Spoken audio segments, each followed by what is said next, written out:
এই যে মেহমান আসবে, ঈদের গোছানোগুলো হয়ে গেল।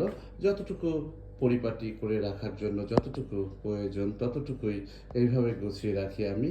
কারণ যখন যেটা যেখানে লাগবে সেই জিনিসগুলো করে ড্রয়িং রুমে এইভাবে পুরাতন জিনিসগুলোকে দিয়েই যেখানেই।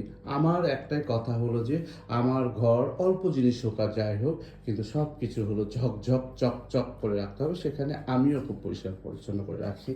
এই যে দেখেন, বড় ফুলের কাছে আবার একটা ছোট্ট একটু ফুলের ইয়ে দিয়েছি, এখানে টিস্যু বক্স দিয়েছি, এইখানে একটু ফুল দিয়েছি, এইখানে আবার একটা ছোট্ট দিয়েছি।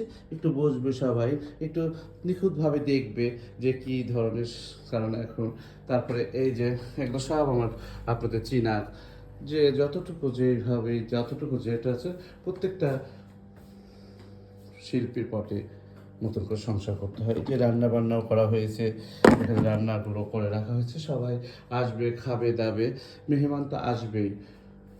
সবসময় মেহমান আমি পছন্দ করি, কিন্তু একটাই সবচেয়ে খারাপ লাগে কি জানেন, আমার নিজের আত্মীয় স্বজনরাই আমার বাড়িতে একটু কম আসে।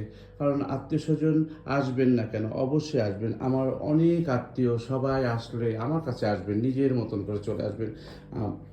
চিটংয়ে আসবেন,